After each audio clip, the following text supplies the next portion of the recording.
మే 13 జరిగిన ఆంధ్రప్రదేశ్ రాష్ట్ర ఎన్నికల్లో అటు ఎమ్మెల్యేలు కానీ ఇటు ఎంపీలుగా కానీ ఆంధ్రప్రదేశ్ ప్రజలందరూ కూడా తెలుగుదేశం పార్టీని, చంద్రబాబు నాయకత్వాన్ని బలపరుస్తూ అత్యధిక మెజారిటీని క్రియేట్ చేశారు. చంద్రబాబు నాయకత్వం మీద నమ్మకంతో ఒక క్రమశిక్షణ కలిగిన రాష్ట్రంగా ఆంధ్రప్రదేశ్ ఉండాలని, అభివృద్ధి పదంలో పయనించాలని, కాస్త ఆర్గనైజ్డ్గా ఉండాలని కూడా ప్రజలందరూ కూడా ఆశించారు. దానికి సరైన నాయకుడు చంద్రబాబు నాయుడే అని నమ్మి ఈరోజు ఆంధ్రప్రదేశ్ అభ్యర్థులందరికీ కూడా నిలబడిన అందరు అభ్యర్థులు కూడా గెలిపించడం జరిగింది. 164 ఎమ్మెల్యే సీట్లు, అంతేనా? 164 ఎమ్మెల్యే సీట్లు, అలాగే ఎంపీ 21 ఎంపీ సీట్లు కూటమికి గెలిపించడం జరిగింది.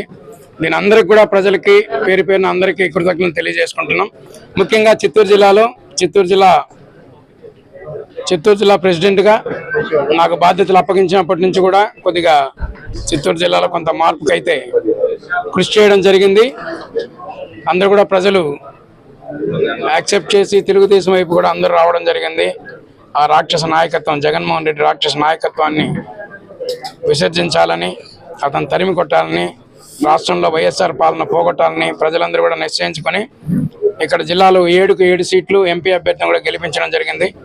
ముఖ్యంగా చిత్తూరు ఎప్పటి నుంచో కాంగ్రెస్ చేతిలో ఉంది, అలాగే వైఎస్ఆర్సీపీ చేతిలో ఉంది. ఎప్పుడో 2 సార్లు తప్ప ఇక్కడ ఎవరు తెలుగుదేశం వాళ్ళు గెలవలేదు.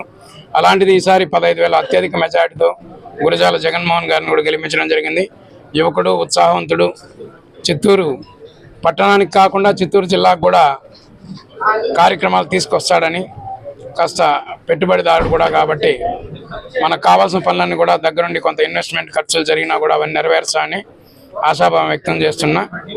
మంత్రివర్గంలో కూడా ఖచ్చితంగా జిల్లా నుంచి అందరికీ రావాలని, గురజాల గారికి కూడా వీలైతే అవకాశం రావాలని కోరుకుంటా ఉన్నా.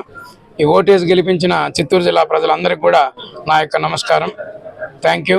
జై హింద్, జై చంద్రబాబు నాయుడు, జై నారా లోకేష్, జై తెలుగుదేశం.